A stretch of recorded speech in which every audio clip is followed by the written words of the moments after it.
pinagmamalaki ng mahusay na pinuno ang ating kasalukuyang kinatawan sa Kongreso, Congressman Jimmy Cristian.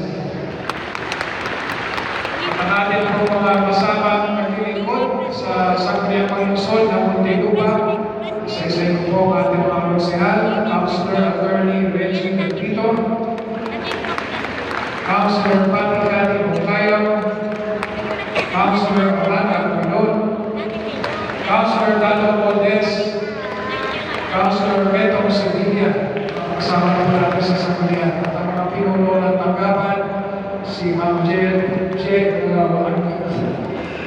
Arcana, ang ating pong namumuno sa Talo, ang ating pong namumuno naman sa Local Civil Registry, Sir Dudes Valerio, and of course, ang ating pong nagbigay ng pasmas mula sa Panginoon kanina sa ating pong kasamang Pastor Jonathan Ramirez, mga natin.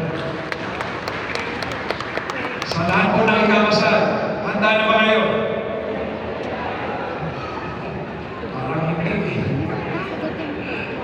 Isa lang pakiusap ko sa inyo, sa pagganap ng ating seremony mamaya, nais ko marinig yung buong puso at buong tapat na sagot ninyo sa mga magiging tanong. Pwede po kayo? Kaya na yun, yung tanong ko na yun, para matamihan. Para mapaihayag natin, mapakita natin na talagang tayo naman kayo si Tito, na maging partner ng buong buhay natin, ang ating makakakuha ng marami po siguro pumapasok sa isip ko ngayon, pero isa lang sana ang maging lasting thought sa inyo sa araw na ito. Na yung inyong pakakasalan ngayong rapong ito, ay gagawin niyo ang lahat para habang buhay nga kayo na magsasama. Habang buhay kayo mananatili na nagmamahalan, para kayo mayroong mga supli, ang makikita nila ay ang uri ng pagmamahal na dapat nila rin tularan. Ang ating mga anak matutulong sa atin kung paano tayo magmahal. Kaya mahalaga na tayo mismo ang nagpapagmahal. Pinili pa naman natin ang petsa, magpa-Valentine's Day, sa araw ng mga puso. Kaya tiyakin natin na yung ating exchange of vows, na yung araw ito ay talagang paninindigan natin. Unang-una dahil siyempre ito ay ginagawa natin sa harap ng Panginoon. I-invoke natin ang ating Panginoon para dito sa pag-iisang dibdib. Sinimulan natin sa isa't isa at ang pagbuo mismo ng institusyon ng pag-aasawa ay ginawa ng Panginoon. Kaya sinasabi natin na ito ay commitment sa mula sa Kanya, parang sa harapan niya. Pangalawa, siyempre, yung ating commitment na ginagawa sa harap ng tao. Isipin niyo, bukod sa inyo mga mahal sa buhay, mga kamag-anak na nandito, mga witnesses ninyo, mga ninong at ninang, mga opisyal ng ating lungsod na nandito. No less than our congressman, your mayor, your councilors, ating mga officials, ang nagiging saksi sa ating pag-iisa. Kaya gamitin natin lahat ng ating magagawa na mapanatili natin ang pagmamahal. Yan naman po ay kaya natin gawin. Ako po ay magto-36 years married na. So, paano ba kami tumagal ni Mrs.? Siyempre, hindi naman ako perfect. Magbibigay ako ng advice sa inyo. Walang perfectong marriage. Meron palagi tayo maka-encounter na pagsunod. Pero kung kayo ay matapat na nagmamahalan, malalampasan nyo yung mga pagsunod.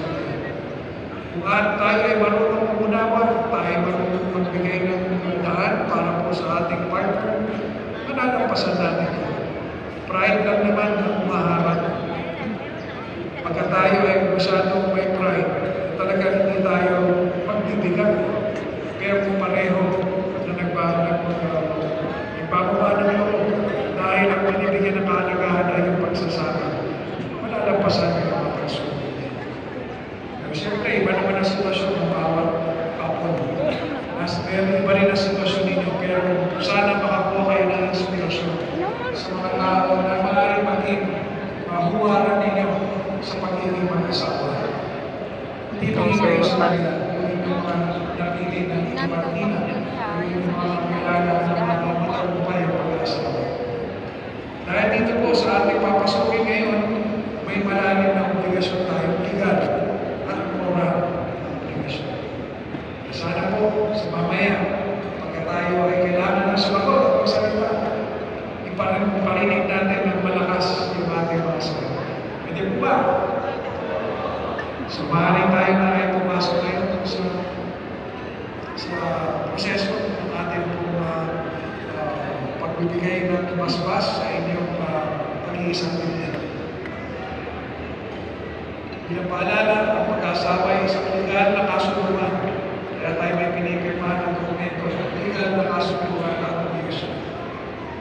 Pero hindi pa rito isang kasunduan sa pagitan ng lalaki at babae na nagmamahalan upang ibahagi ang kanilang buhay sa isa't isa. Ang kahalagahan ng komitment na ito ay pagtanggap sa kabuuan ng bawat isa bilang kaibigan, mamingibig at kasama sa buhay. Ang pag-asawa ay hindi kumagbiro, ito ay mahalaga at ang isang pagpasok sa malalim na obligasyon at responsibilidad. Ang pag-asawa ay isang kasunduan na bumuo ng tahanan, magbahagi ng kinikita. Ulitin nga natin yun, magbahagi ng kinikita. Parang mahina na sa magbahagi ng kinikita. Mahalin at palakihin ang may takot sa Panginoon ang inyong mga magiging suwi.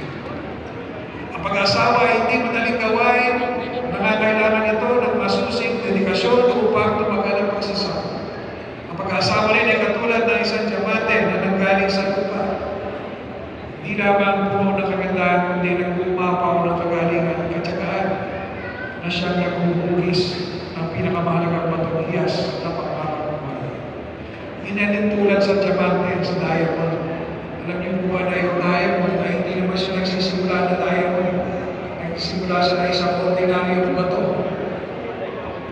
Nagiging diamond siya matapos dumaan sa mahaba ng mainit na temperatura at ng pressure ng pagkas. Nagiging kristal. So dapat ganun din yung ating pagmamahalan at yung magiging mag-asawa. Habang tumatagal, habang kayo ay nagkakainitan ng ulo at kapapati naman, at maraming matinding pressure sa inyo, dapat lalo kayo tumitibay at lalo kumakit na ito sa bahay para talaga maging kumapis na ito.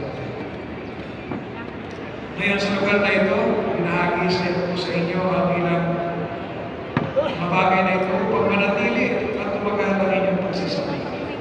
Marami pang pagtatali na hihigit pa sa ating gagawin ngayon.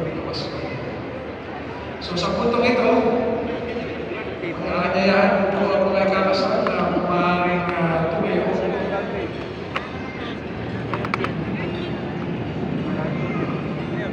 At umarap sa isa't isa sa inyong partner. Tayo ka para. Magtinginan kayo sa mata. Kung maliligaw yung panalangin. Yung sa inyong partner lang nakatuto, walang ibang titignan. Kasi minsan yung iba, sa akin tumitingin, hindi naman tayo inatasahin. Magtinginan sa isa't isa, hawakan ng kamay, hawakan ng kamay, at sumagot ng malakas. Ikaw, lalaki, tinatanggap mo ba si babae na iyong maging asawa? Yes, I do. Pinapangako mo ba na siya ay iyong mamahalin at pangangalagaan? Yes, I do. Kakaligayin maging sa karamdaman at kagalingan? Yes, I do. Sa hirap at ginhawa? Yes, I do. Magiging tapat sa kanya habang buhay? Yes, I do. Sa mga babae naman, tinatanggap mo ba si lalaki na iyong maging asawa? Pinapangako mo ba na siya ay iyong mamahalin at pangangalagaan? Kakaligayin maging sa karamdaman at kagalingan? Sa hirap at sa ginhawa? Yes, I do. Magiging tapat sa kanya habang buhay? Yes, I do. Ay mga lalaki naman ulit, sumunod po kayo sa aking sasabihin. Tinatanggap kita, mula ngayon mula ngayon hanggang sa mga susunod na panahon, hanggang sa mga susunod na panahon, sa hirap at sa ginhawa, sa hirap at sa ginawa, sa kayamanan at kasalanan, sa kayamanan at kasalanan, karamdaman at kagalingan, karamdaman at kagalingan, mamahalin at aalipin, pamahalin at aalipin, ngayon at magpakailanman, ngayon at magpakailanman, hanggang sa kabilang buhay. hanggang sa kabilang buhay. Mga babae naman po ang susunod. Tinatanggap nila mula ngayon hanggang sa mga susunod na panahon, sa hirap at sa ginhawa, sa kayamanan at kasalanan, karamdaman at kagalingan, mamahalin at aalipin, ngayon at magpakailanman, hanggang sa kabilang buhay. Mga ikakasal, inyong ipinahayag ang pagsang-ayon sa harap ng Diyos at sa komunidad, ganon din sa presensya ng inyong mga pamilya, kaibigan at saksi. Aking inukumpirma ang pagtatali ng inyong pagkakasundo. Ngayon naman tayo dumako ang singsing na ito bilang tanda ng aming pagmamahal at kapapagod. Aking tinatanggap ang iyong kabuuan at ang iba sa iyo. Binibigay ko ang aking sarili na may pananampalataya, pag-asa at pag-ibig sa lahat ng araw ng aming buhay. Simula ngayon, hindi ka na mag-iisa. Ito ay aking ipinapangako. Isuot na yung singsing sa baba. At sa babae naman, pakihanda ang singsing sa daliri ng lalaki. At sumunod kayo sa aking sasabihin. Isuot mo ang singsing na ito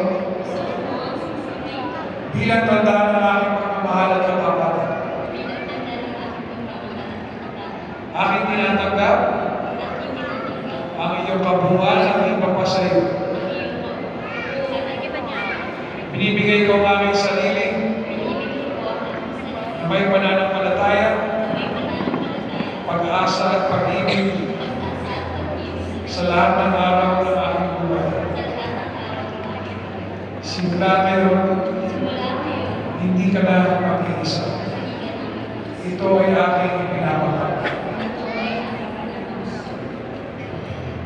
Isuot na ang singsing sa daliri ng lalaki.